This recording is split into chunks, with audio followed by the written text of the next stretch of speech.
Welcome to Beating Cancer Daily. Beating stage 4 cancer for 30 years still takes my breath away every time I say it. I'm Saranne, founder of the ComedyCures Foundation, and I hope you'll join me for just a few minutes daily for the next 365 days so we may laugh, learn, maybe cry a little as we live our best days beating cancer daily together.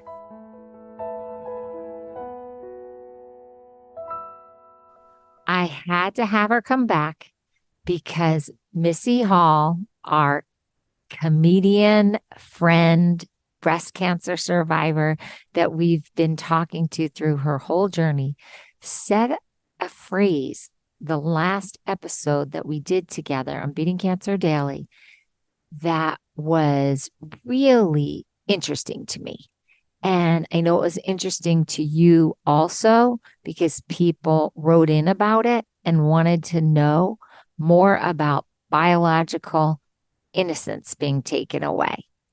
So I just said, Missy, we got to talk about this more because it really struck a chord, not only with me, but with people who listen. So welcome back to Beating Cancer Daily, Missy Hall. Hello. I'm so happy and grateful to be here. So look at you, girl, creating a phrase that none of us have heard before. And I have to ask you more about it because we jumped to another topic and I really want to explore this for a moment. Talk to me about going through this cancer journey and feeling like you've lost your biological innocence. It popped into my head because as an adult, I'm a mom, I'm a wife, all of these life experiences that I have had that have culminated into, I'd like to call it wisdom. I don't know anybody, but I've experienced so much. I know a lot about my emotions. I know a lot about my intellect. I know a lot about my personality. And your body in terms of you thought as a sexual woman. Exactly. Like I knew sometimes I get lower back pain. I knew also, you're absolutely right. I was familiar with my body. I knew what I liked to eat. I know how I like to sleep. All of these, just what I would call just the going through the life things that you kind of take for granted, perhaps, and don't pay that much attention to. And then when they said, "Oh, you have cancer," there's like this explosion that happens in your head. And that's where I was thinking my biological innocence is gone. I didn't feel anything. I didn't know anything was wrong. I didn't know that. I didn't know how many types of cancers there were. I didn't know the difference between the type of cancer I had versus other types. And so cancer doesn't run in your family? no, well, that's not true. Breast cancer doesn't. My grandfather had pancreatic cancer, and my father had lung cancer after years and years of smoking. Okay. And I went to treatments with both of them. But it was still outside of my realm of possibility. I understand that. I Does that make understand that. sense? It's Yeah. also progressed. The field has changed so much since our grandparents or parents could have gone through it. I mean, it is lightning changing every day. It's incredible. Which is amazing because that's why so many of us are going to have such better and longer lives. And they detect it so much earlier now. I mean, exactly. If you've listened to the podcast, I was 6 years undiagnosed. I presented 6 years before they actually realized that I had cancer, and then fought for 2.5 years and was told to get my affairs in order. And then, thank God, I beat it And that was 21 years ago that I'm considered cancer free. So there are so many different stories here, and everybody's individual. But I do love this phrase because all of a sudden you have to become an expert in cancer. You have to. And you said it on a prior episode that it will never be the same. This will now be part of every medical conversation you have. And I also see that that is another chipping away at the biological innocence because you just can't breeze into a doctor's office. You got to fill out that whole form. That's the thing. Everything now feels like cancer's driving the ship. Mm. No, it feels like when I go in for my next gynecological exam, we won't just be talking about a pap smear or menopause. We're going to be talking about the cancer medication that I'm on. We're going to be talking about my new breasts. The dentist is going to need to know. I'd mentioned that before. But also in the back of my head, now that I have experienced cancer, and I know that it doesn't play fair, I realize that there are many things that I can control and be aware of, but in general, I don't know what's going to happen. And the thing is I never did. Even before cancer, there was this innocence of not knowing what's going to happen. Okay. Then something happens. And for the rest of your life, you have this new knowledge of, yeah, something can happen. That's an interesting point because I think a lot of us take our health and wellness for granted, and you're kind of just humming along, and that happens to other people. It doesn't happen to you. And then all of a sudden you realize, whoa, I was really naive because the shoe can drop pretty fast and it can drop pretty hard. I also think that September 11th was a wake up call, and then COVID was a wake up call. I think that biological innocence was even more exaggerated before 9/11 and before COVID. And now we've lost some of that. We have. Yeah. We have. And COVID, we experienced that as a world. Yeah. And then we came out of it, all of us knowing that this can happen. And then I got this thing all by myself, and it felt actually more isolating than COVID, because COVID, we were all kind of on the same page by necessity, by mandate. And I felt very isolated, and despite the amazing support system that I have in place, but I did feel very separate from the rest of the world. I understand that. And I think when you're going through this cancer experience, you got to find your people. And I'm so happy that you reached out to me early on because we became people. Yes. And I know that, I mean, just listening to the episodes and then listening back to the episodes after they've been aired, I hear how you're also using the podcast, not only when you're not on it, but when you're on it to work through very authentically in front of the world these issues. Yes. Yes. It's really important, I think, to find your people. You don't have to find a lot of people when you're going through cancer treatment, but at least to have one person that you can share this experience with. Because as Missy said, it can be so unbelievably isolating and it can be terrifying. I've done episodes where I share how I made certain friends and mentors in the cancer journey.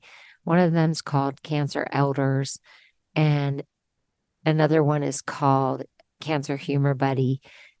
they're good episodes if you have trouble connecting with other people on how to really build a little support system for yourself. Because I do know that there are people who have no one and they really feel like they're doing this all alone or they're in that boat without a paddle. And if you don't have someone in your immediate circle you can reach out to, there are support groups within your hospital setting.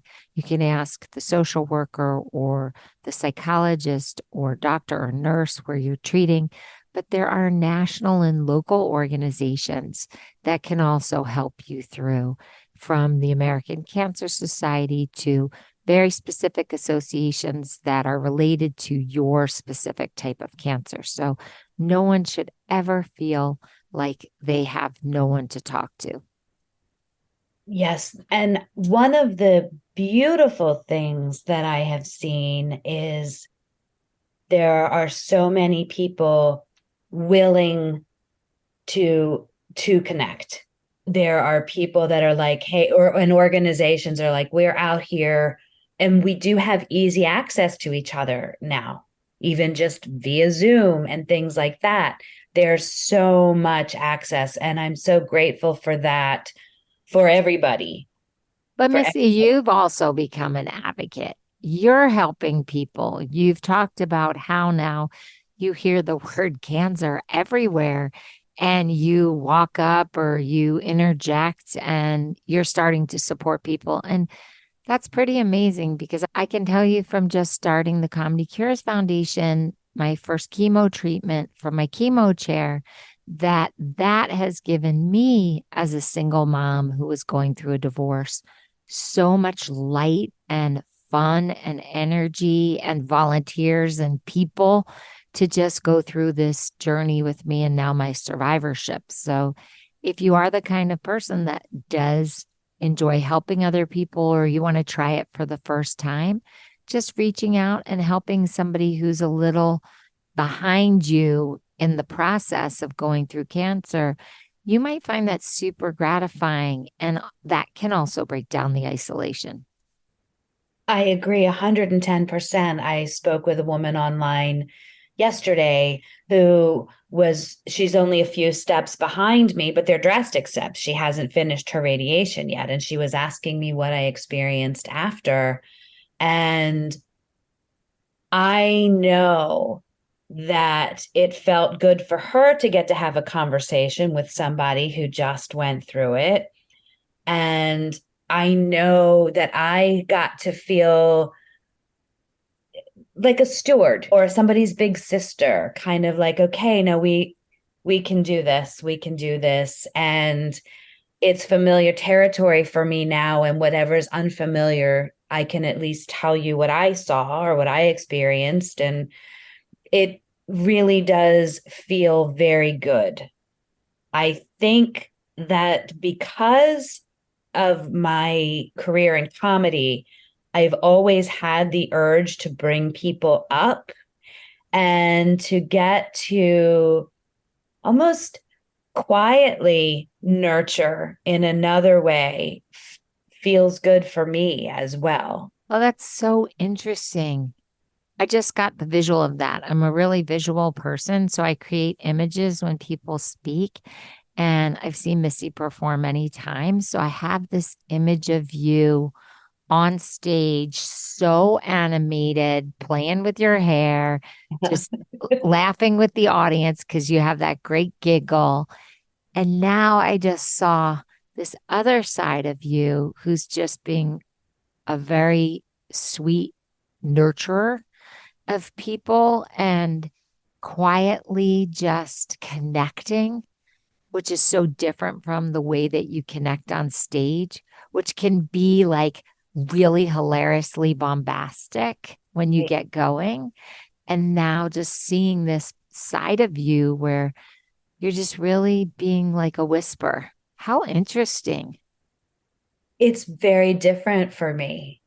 It's very different. And I know you and I have talked just on our own about purpose and things that we are meant for. And this is a completely new feeling for me. And I think that's one of the gifts I've received from going through cancer is like, okay, But I have to say it the way the cab driver said it to me when when he was eavesdropping on my calls. We were stuck in traffic, and when he goes, "You got poipus, you got poipus." So now, Missy, you got poipus.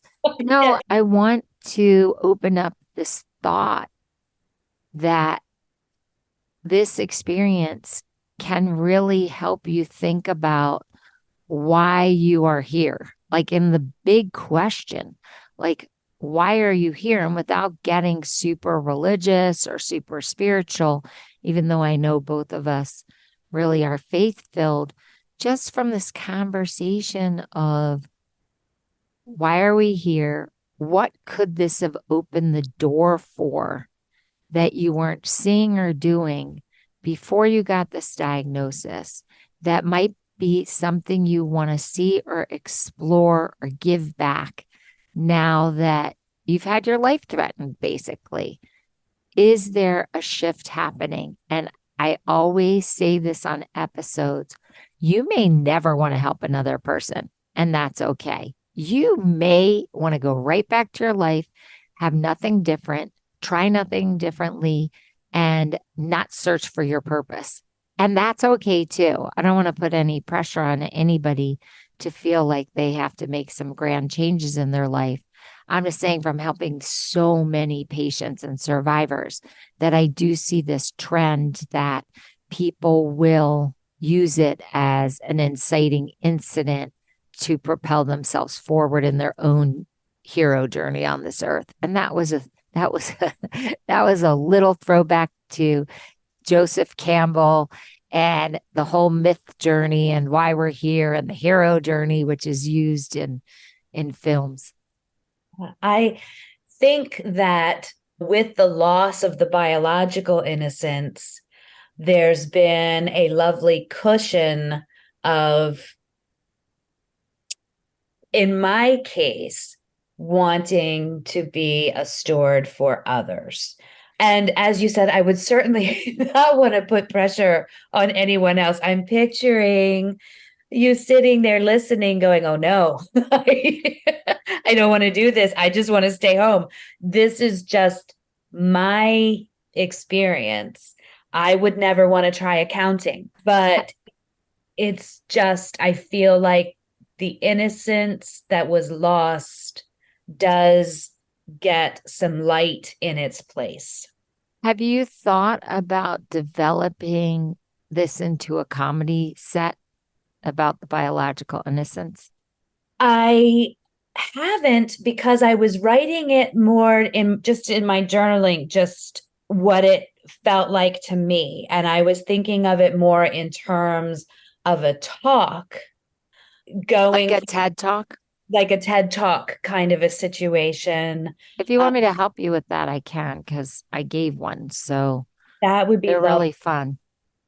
That I think would be wonderful, because then once I get that out there in the broader strokes, then there are parts of it that can be funny in a longer form show, like a one woman show kind of a thing. Also, I mean, I had humor in my TED Talk, and I think a lot of the successful ones have humor. So don't be afraid to inject that into the TED Talk. It's kind of the same thing. People are expecting that they're going to be very thoughtful and so intellectual and serious, and they do record many in a row. So if you can get up there and still make your point, and that would be so natural for you to interject some humor, don't shy away from it, because it'll really elevate the talk and it'll set you apart from the people who are before and after you who don't know how to use humor the way you do. As I say, the very, very smart people. It will be people that you will learn from, and then there will be me. No, but that is a wonderful idea. I love when we delve a little into your comedy world. And I love when we talk about tips or ways that we use comedy or what we're working on comedically. So, is there anything that you feel like sharing today?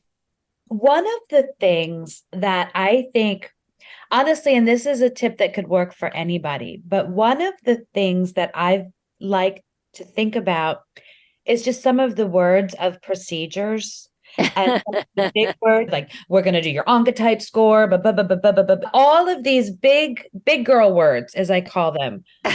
I just find it hilarious that the actual surgery that I had to remove cancer has such a clunky name, like lumpectomy, like we're going to get the lump out, which is exactly what it did. But then analyzing the cancer cells gets a fancy name, like the oncotype score. And I And love how they have voices yeah, yeah, because you were like a little bit British and yeah, educated when you said oncotype score, but you yes, sounded a bit like a truck driver when they were yes. pulling the lump out, you But know. that's what it sounds like in my head. So, and it just strikes me that those terms, again, they'll be so advanced and so academic sounding. And then like a lumpectomy. I'm like, Now that just became a dock worker. yeah, yeah, exactly. It's that, but the sound. And then we've Yeah. got the graceful, we're going to check your genetic scoring and your oncotype score. Like, why does that get so much Uh, dignity? that one just sounded like a sci-fi voice. Yes, the But lady on the spaceship. this is why I love talking to you, Missy, because I had a lumpectomy or a lumpectomy, Yeah. and I never thought of it that way. And that's why comic perspective is so fun. Now, I remember them saying, we're going to do a lumpectomy, which you just made fun of, and an excisional biopsy. Well, I had a couple, but excisional biopsy in my head now, because of what you just did, is like excisional biopsy. It got really fancy.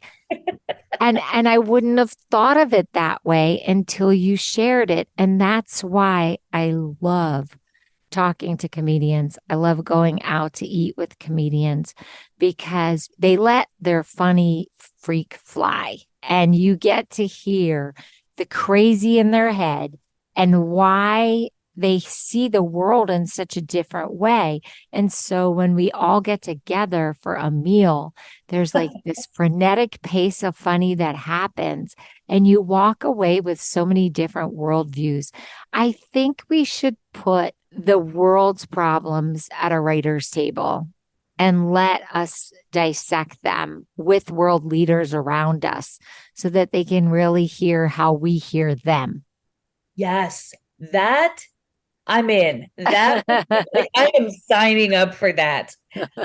I don't want to make fun or take a position on the Ukraine Russia problem, but the fact that the Ukraine has a leader who was a former comedian, there must be moments in the situation room that get hilarious, whereas I don't see Putin's situation room being as funny as the Ukrainian situation room. And again, I have friends from the Ukraine. I have friends that have gone back and I have friends in Russia. I'm not taking sides in any way.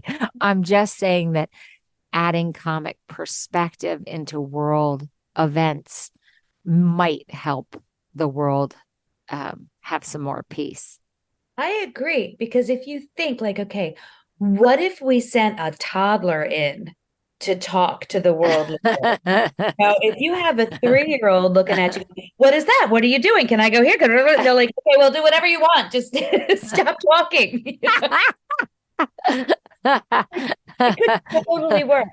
We I, actually don't need guns at all. I have another idea. What if we put both of those world leaders' gonads into a mammography machine and they kept having to get scans the way we have to get mammography scans until they come to some resolution. They have to keep they have to keep compressing the way we have to keep compressing while they're looking for breast cancer. Yeah, not even 17 seconds and the problems would be resolved, right? Missy, what a gift. What a gift you are. I will never hear lumpectomy and oncotyping the same. And I'm going to laugh. And people call me when they have their diagnosis and I have to go and help and explain. And I'm going to just burst out laughing. And then I'm going to have to explain it's because Missy's in my head. Yes. You're welcome. If I have to be in mine, I'm going to be in yours too. I want you all to go back and listen to all of the episodes with comedian Missy Hall. If you just go to wherever you listen to podcasts and you type in Missy or comedian under the Beating Cancer Daily headline, you will get all these yummy episodes with Missy. If you want to find Missy on social media, she has a wonderful Facebook live show with her husband, who's also a comedian, and you can find that on Facebook. She's also on many of the social media sites. But if you can't find her, please just write to us at ComedyCures.org or record a message to us, and we will send you her signature. And one of the most favorite things I love, Missy, is that people write in or call in and tell us that they just love you. They love hearing your episodes. They love our repartee, but they just love how authentic our conversations are and how you just are so vulnerable and so real on this podcast with us and also in your live Facebook show with your husband. And so thank you for gracing us with your time and presence. Thank you so much for having me.